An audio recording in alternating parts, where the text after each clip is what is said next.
Let's say we have the absolute value of 7. This would equal 7. But what about the absolute value of negative 7? That would also equal 7. Why? Because the absolute value of a number is its distance away from 0. So if we have positive 7 here, that distance from 0 is 7, and same with the negative 7. Therefore, the absolute value of a number can never be negative. It's always going to be the positive version of that number. And of course, the absolute value of 0 would just equal 0. Let's try an equation this time. Say we have the absolute value of x is equal to 2. In order to take the x out of the absolute value, we need to create two separate equations. The first is the same as the original without the absolute value. X equals 2. On the other side, we need to have the negative version of this side of the equation, so therefore, x would equal negative 2. We can plug both back in. The absolute value of 2 and negative 2 does equal 2. Now what if our equation is the absolute value of x plus 4 equals 10? Again, we're going to create two separate equations. The first one looks like the original, x plus 4 equals 10. And over here, we'll need to set x plus 4 equal to negative 10. We'll subtract 4. And over here, we have x is equal to 6. And on this side, we'll also subtract 4. X is equal to negative 14. So therefore, our final answer is x equals 6 or x equals negative 14. Plugging both back into the original, 6 plus 4 is 10. Absolute value of 10 is 10. Negative 14 plus 4 is negative 10. Absolute value of that is also 10. So both answers work. This time we're going to have a coefficient and addition. Let's say we have 4 times the absolute value of x minus 2 plus 3 equals 23. Initially, you may want to break this down into two equations, one that equals 23 and the other that equals negative 23, but we can't do that just yet. We first need to isolate the absolute value. First, we can subtract 3 from both sides. And now we have 4 times the absolute value of x minus 2 is equal to 20. And then divide both sides by 4. And now the absolute value of x minus 2 is equal to 5. Now that the absolute value is isolated, we can go ahead and create our two equations. First, we'll keep it the same. X minus 2 is equal to 5. And then x minus 2 is equal to negative 5. Now we can just solve. Add 2 to both sides. Over here, x equals 7. Or on this side, add the 2. X equals negative 3. Plugging both back in, 7 minus 2 is 5. Absolute value of that is still 5. Negative 3 minus 2 is negative 5. Absolute value is 5. Now what if we have negative 2 times the absolute value of x minus 3 equals 10? We need to isolate the absolute value first. So that means we need to divide both sides by negative 2.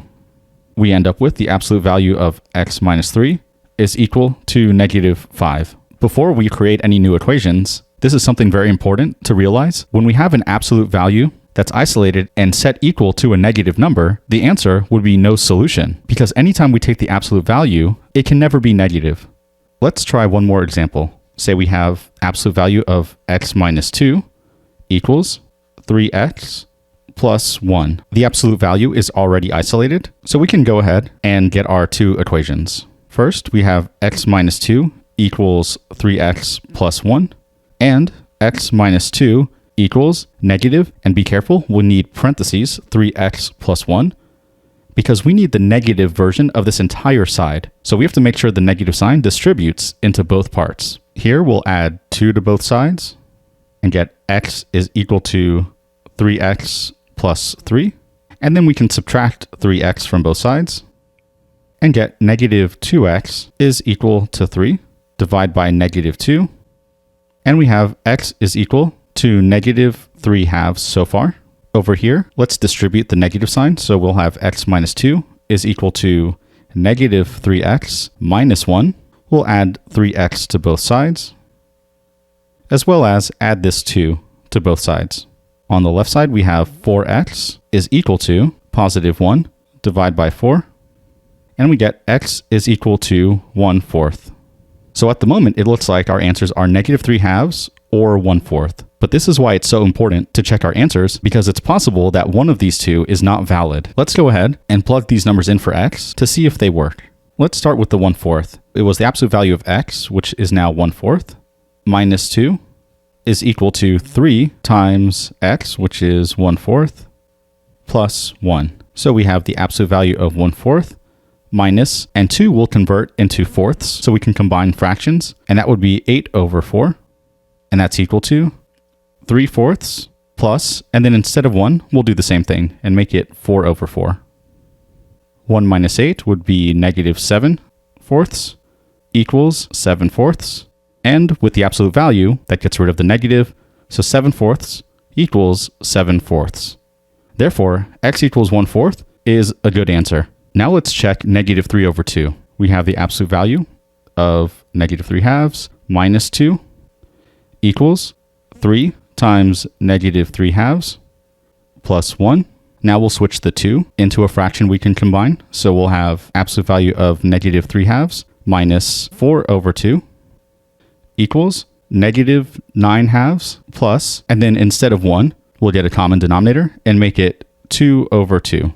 Now we have the absolute value of -7/2 is equal to -7/2, but when we take the absolute value, we end up with +7/2, and that does not equal -7/2. So notice, like before, we have an absolute value that was equivalent to a negative number. So be sure to always check your answers. Thanks for watching. If you found this video helpful, please smash that like button and subscribe for more videos.